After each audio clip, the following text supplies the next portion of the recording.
Itu kan di series itu intronya, opening scene-nya tuh full pakai AI loh, dan ya dikritik itu sama orang-orang.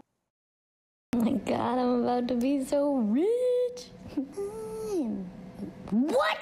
Kemarin aja tuh premier Oppenheimer di London, itu cast-nya pada walkout loh sebagai bentuk protes. Kita bahas yang hangat-hangat lagi nih. Kalau mungkin lu tahu, sekarang kan lagi banyak film Hollywood yang terancam bakal mundur ya penayangannya ya. Dan ini bisa begini gara-gara artis-artis sama penulis-penulis film di Amerika, itu mereka tuh lagi ngegelar aksi protes. Pada mogok kerja mereka, pada nggak mau produksi. Dan artis-artis yang mogok di sini tuh bukan yang ece-ece doang ya, dari semua kalangan ini. Makanya film yang terancam rilisnya mundur juga banyaknya tuh bener-bener film-film besar. Banyak film-film dari franchise terkenal yang jadi ke-pending. Kayak Deadpool 3 misalnya yang lagi tengah-tengah syuting, itu mereka sampai stop loh produksinya loh. Tapi entah kenapa kemarin pas gua cek kayaknya di sini tuh berita ini tuh nggak rame-rame banget ya. Entah nggak relate atau gimana, nggak ngerti gua. Tapi tetap yang namanya celah konten kan ya, masa dibiarin gitu aja. Jadi udah kalau gitu langsung aja kita bahas kenapa aktor dan aktris Hollywood pada demo dan mogok kerja. Sama penulis-penulisnya juga, mereka juga pada ikutan mogok tuh, di Learning by Googling. Iya, jadi di tanggal 14 Juli 2023 kemarin, aktor sama aktris di Amerika yang tergabung di Screen Actor Guild atau disingkat SAG, sama American Federation of Television and Radio Artists, AFTRA, mereka ini ngegelar aksi demo dan mogok kerja setelah mereka nggak berhasil mencapai kesepakatan negosiasi sama Alliance of Motion Pictures and Television Producer. Nggak bisa deal sama AMPTP. Apa tuh AMPTP? Ya, simpelnya AMPTP ini tuh perkumpulan bos-bos dari studio produksi gitu. Nah, SAG-AFTRA ini nih mereka asosiasi pekerjanya. Yang di dalamnya tuh isinya ya ada aktor sama aktris film, pemain series juga, performer game, presenter, penyiar radio, model, sampai influencer. Totalnya kurang lebih ada sekitar 160.000 orang pekerja kreatif lah yang tergabung di SAG-AFTRA ini. Nah, kalau menurut The Guardian, sebagai serikat pekerja, SAG-AFTRA ini tuh juga punya peran buat melakukan negosiasi sama studio produksi. Melakukan negosiasi sama si AMPTP tadi. Negosiasi buat ngebahas gimana nih pembagian keuntungan dari sebuah film. Dan sampai selesainya kontrak terakhir antara AMPTP sama SAG-AFTRA di akhir bulan Juni 2023 kemarin, negosiasi antara kedua pihak ini tuh belum nemuin titik terang. Jadi kayak kontrak yang terakhir ini udah kelar nih, udah selesai nih. Nah, mau lanjut tapi kontrak yang baru tuh belum ada dealnya. Jadi bingung nih gimana lanjutnya nih. Makanya mereka akhirnya milih mogok kerja sampai ada kontrak yang baru, sampai jelas nih deal-dealannya jadinya gimana. I just have to, hope that we're going to get a fair deal and that they'll come back to the table. Kevin Bacon is among the big names joining the Hollywood actors and writers in the SAG-AFTRA strike. Nah, buat tahu gambaran besar apa sih yang sebenarnya dituntut sama artis-artis Hollywood ini buat kontrak barunya? Buat tahu itu, kita harus tahu dulu nih, kalau industri hiburan, khususnya di dunia perfilman, sekarang tuh lagi ngalamin shifting. Lagi ngalamin perubahan besar-besaran gara-gara berkembangnya platform streaming online. Ya gue yakin lu semua tahu lah, sekarang kan kalau kita mau nonton film atau series gitu kan udah nggak perlu repot-repot nunggu jadwal tayang di TV ya. Tinggal buka aja tuh Netflix, Disney Plus, ya banyak lah. Tinggal buka itu terus ya udah deh, tinggal pilih aja mau nonton apa. Bahkan sekarang kalau kita mau nonton film baru tapi kita malas berangkat ke bioskop, itu tinggal nunggu beberapa minggu aja tuh. Pasti bakal ada platform streaming yang nyediain film itu. Jadi bener-bener kalau ada film baru sekarang udah nggak terlalu lama nunggunya ya. Kalau zaman gue kecil kan ya nunggu bisa setahun 2 tahun tuh tayang di layar emas. Pada tahu gak sih layar emas yang di RCTI dulu? Please tau dong please. Nah, OTT ini, platform-platform streaming ini, mereka tuh bakal ngebayar semacam hak siar gitu ke studio produksi film. Biar film itu bisa tayang di platform mereka. Dan para pekerja filmnya nantinya bakal dapat persenan, bakal dapat semacam royalti gitu dari pembayaran hak siar ini. Nah, sistem pembayaran persenannya inilah yang dinilai ngerugiin orang-orang yang ngeproduksi film. Termasuk di sini para pemerannya, termasuk para artis-artisnya. Karena mereka cuma bakal dapat persenan ini tuh sekali doang. Atau kalau misalnya kontraknya tahunan, ya mereka bakal dapat royaltinya tuh per tahun doang. Emang apa masalahnya kalau per tahun? Nah ini mungkin di sini masih banyak yang nganggep ya bagus dong masih dapat royalti. Mungkin banyak yang mikirnya begitu ya. Iya emang dapat royalti, tapi kalau dibandingin sama sistem kontrak penayangan di TV misalnya, bayaran yang mereka dapetin dari platform streaming ini tuh jauh banget loh. Buat perbandingan deh nih, kalau misalnya ada rerun, kalau ada penayangan ulang film atau series di TV-TV gitu, itu tuh dihitungnya tuh per sekali tayang. Dan ini nominalnya bisa berkali-kali lipat lebih banyak daripada pembayaran royalti tahunan dari platform streaming. Misal nih, contoh kasusnya nih, kalau menurut Fox, tim produksi film dulu tuh bisa ngantongin sampai 24.000 US dollar per rerun di TV. Per sekali tayang di TV. Sementara sekarang mereka tuh cuma dibayar sekitar 400 US dollar doang buat kontrak 3 tahun di layanan streaming. Ini kan gila ya, jauh banget loh itu loh. Dulu bisa 24 ribuan buat sekali tayang, ini jadi 400 doang per 3 tahun. Ya kalau gue jadi mereka juga demo sih gue kayaknya. Belum lagi kalau ternyata filmnya tuh ngetren banget. Stasiun TV sampai rela tuh ngeriran film itu berkali-kali. Nah ini kan jelas ngasih cuan yang banyak banget ya ke tim produksi ya. Termasuk di sini ke para aktor dan aktris yang main di filmnya. Kebayangkan lo tadi kan, sekali filmnya tayang di TV aja kan mereka bisa dapat sampai 24.000 US dollar ya. Itu buat sekali tayang tuh. Kalau filmnya ternyata populer, bulan depannya diulang lagi, dapat terus tuh 24.000. Dan ini jelas beda sama sistem pembayaran royalti di platform online yang mau seviral apapun filmnya, mau sebanyak apapun yang nonton, ya duit royalti yang didapat ya nggak bakal nambah. Kalau udah deal $400 buat 3 tahun kayak tadi, ya udah lu dapatnya segitu aja udah. Dan ini bisa jomplang begini karena ya balik lagi sistemnya emang beda kan. Yang di TV tuh dibayarnya per tayang, yang di platform online dibayarnya per tahun. Dan ya menurut gue wajar aja sih kalau sekarang mereka pada protes begitu, karena emang jauh banget loh nominalnya loh. Oh my God, I'm about to be so rich. And you got time. What? That was Kimiko Glenn. Dan ternyata aksi mogok yang dilakuin sama SAG-AFTRA ini tuh bukan aksi mogok yang pertama loh yang dilakukan di Hollywood sekarang. Sebelumnya, di sekitar bulan Mei 2023 kemarin, Writers Guild of America atau WGA, serikat pekerja yang isinya tuh penulis di media-media, mulai dari penulis buat TV, film, radio, sampai media-media online, mereka juga ngegelar aksi protes terkait pembayaran royalti yang dinilai nggak adil buat mereka. Dan lagi-lagi mereka bisa begini gara-gara adanya platform streaming online. Jadi masih menurut Fox, platform streaming online yang populer belakangan ini, itu tuh bener-bener udah ngubah industri perfilman secara masif. Termasuk di sini ngasih dampak yang signifikan banget ke penulis-penulis film. Jadi zaman dulu, waktu acara sama serial di TV masih populer, satu season series itu kan bisa terdiri dari puluhan episode ya. Dan karena tayang di TV, series ini tuh tayangnya ya terjadwal seminggu sekali misalnya, atau seminggu 2 kali juga bisa lah. Dan ini bikin satu seasonnya judul serial TV tuh ya bisa berjalan kurang lebih 6-9 bulan lah. Ya kan kalau lu inget kan dulu kan gitu ya. Tiba-tiba sekarang datang tuh platform streaming online. Yang biasanya satu seasonnya itu cuma ada 8-10 episode gitu lah.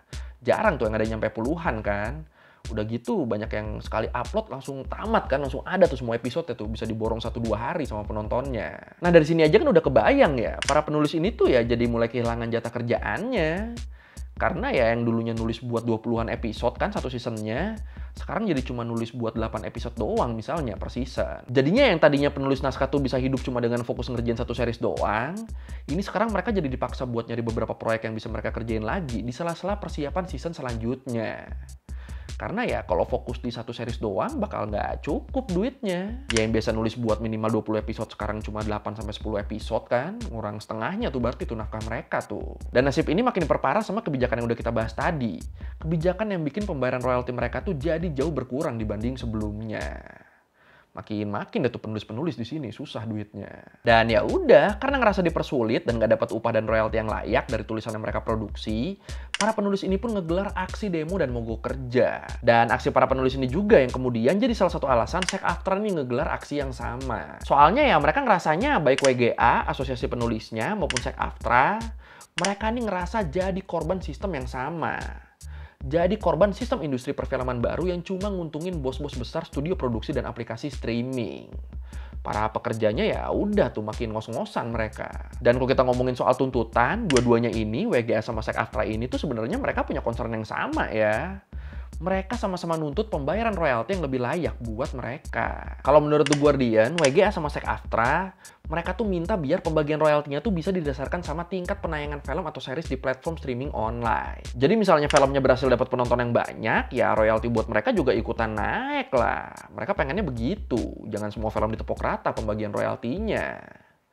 Ya, ini cukup fair sih ya permintaan mereka ya. Masuk akal kan? Kalau makin banyak ditonton, royalti yang masuk ke penulis sama artisnya juga harusnya makin gede dong. Apalagi popularitas film sama seriesnya juga kan bisa jadi daya tarik dan media promosi buat si platformnya loh. Ya logika mereka kalau seriesnya populer, yang langganan platformnya kan juga jadi makin banyak kan. Ya kalau gini emang iya sih, jadi nggak enak buat tim produksinya sendiri ya rasanya ya. Tapi kalau menurut lu sendiri gimana nih? Apakah lu sepakat sama tuntutan yang diajuin sama WGA sama SAG-AFTRA tadi? Atau lu punya pendapat lain mungkin? Silakan komen. As the episode orders have shrunk, what used to be 40 weeks out of the year that you were working is now 20 weeks. So try having to go from finding one job a year to finding multiple jobs a year to maintain the same status quo that you previously had. It's tough. Terus yang menarik lagi, selain gaji, sebenarnya ada satu isu lagi yang disuarain sama pihak-pihak yang berdemo ini. Isu apa tuh? Isu penggunaan AI di produksi film dan TV. Jadi, masih menurut Fox, masifnya perkembangan AI itu dikhawatirkan bakal berdampak ke pekerjaan mereka. Ya, kayak yang kita tahu, sekarang pakai ChatGPT aja kan kita udah bisa minta dia nulis apapun ya, termasuk di sini naskah film. Ya, walaupun mungkin sekarang hasil tulisan itu masih kurang-kurang, tapi kita juga harus ingat kalau ini tuh baru awal-awal perkembangan AI. Ada kemungkinan di masa depan AI-nya tuh bakal jadi lebih sempurna. Tulisannya mereka tuh bakal jadi lebih keren. Dan ini bakal ngancem banyak pekerjaan kalau udah kayak gini. Termasuk di sini ya para penulis. Dan ternyata selain WGA yang takut AI jadi makin jago nulis, SAG-AFTRA yang aktor-aktornya, mereka juga punya concern sendiri nih sama AI. Kalau menurut The Washington Post disebut, banyak aktor yang khawatir kalau wajah mereka tuh bakal dibikin replikanya. Dan kedepannya ya replika wajah mereka ini yang bakal dipakai buat bikin film. Apalagi selama produksi-produksi film ini kan pasti udah banyak banget tuh footage artis yang diambil. Dari berbagai angle sama berbagai ekspresi ada tuh muka dia tuh. Dan dengan banyaknya footage ini, AI tuh bakal makin gampang loh buat ngereplika muka mereka. Muka aktor sama aktris ini. Bahkan bisa jadi sampai ke suaranya juga. Jadi SAG-AFTRA takut nantinya muka mereka ada di film. Padahal mereka nggak pernah ikut syuting film itu. Jadi ya kehadiran mereka di situ nggak dibayar deh. Untung-untung kalau studionya baik, mereka mau izin dulu, terus nego dulu, ini kita pakai muka lo dalam bentuk AI, mau dibayar berapa nih? Untung-untung yang begitu. Tapi kalau studionya rese, misalnya mereka mau keluar duitnya cuma buat beli footage-footage si artis, terus itu footage-footage mereka olah sendiri pakai AI, sampai akhirnya mereka bisa pakai di film mereka tanpa minta izin, itu kan masalah jadinya. Apalagi regulasi penggunaan AI ini ternyata emang belum ada loh di industri perfilman. Ya penggunaan AI ini contoh paling angetnya mungkin di serial Secret Invasion kalau lu nonton, yang Marvel tuh, yang Nick Fury. Itu kan di series itu intronya, opening scene-nya tuh full pakai AI loh. Dan ya dikritik itu sama orang-orang. Tapi ya balik lagi, karena nggak ada regulasinya, jadi ini nggak menyalahi apa-apa. Cuma bisa sebel aja orang. Lah ini kan openingnya harusnya bisa dikerjain sama animator ini. Harusnya ada ilustrator-ilustrator yang bisa dapat kerjaan di sini. Tapi semuanya jadi melayang karena udah dikerjain sama AI. Makanya karena adanya kekhawatiran ini, baik WGA maupun SAG-AFTRA, mereka tuh minta adanya panduan dan aturan yang jelas terkait penggunaan AI. Terkait penggunaan kecerdasan buatan dalam ruang lingkup kerja perfilman. Terus buat yang aktor-aktor, mereka juga minta nantinya pemakaian aset digital yang berkaitan sama identitas mereka tuh harus kena royalti yang besar. Dan pastinya harus seizin si aktor sama si aktris juga. Ya, setuju sih gue ini sih.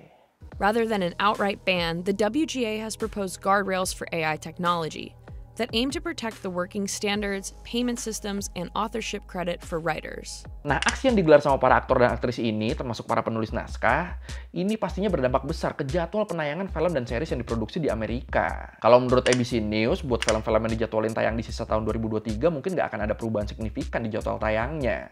Soalnya kan filmnya kebanyakan udah kelar syuting kan. Tapi beberapa film dan series yang lagi diproduksi dan dijadwalin tayang di akhir tahun ini, atau mungkin di tahun depan, itu kemungkinan besar bakal mundur ke waktu yang belum ditentukan. Dan gara-gara ini, stasiun TV di Amerika juga terpaksa harus nyiapin program-program dadakan yang lebih mudah diproduksi dan gak butuh skrip yang ribet.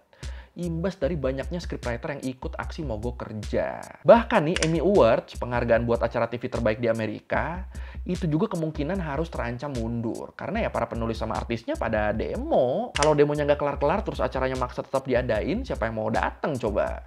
Atau ya ambillah demonya udah kelar, tapi jadi kayak kosong tuh, di tahun itu nggak ada produksian sama sekali. Yang ada mungkin produksi-produksi kecil doang, ece-ece doang kualitasnya.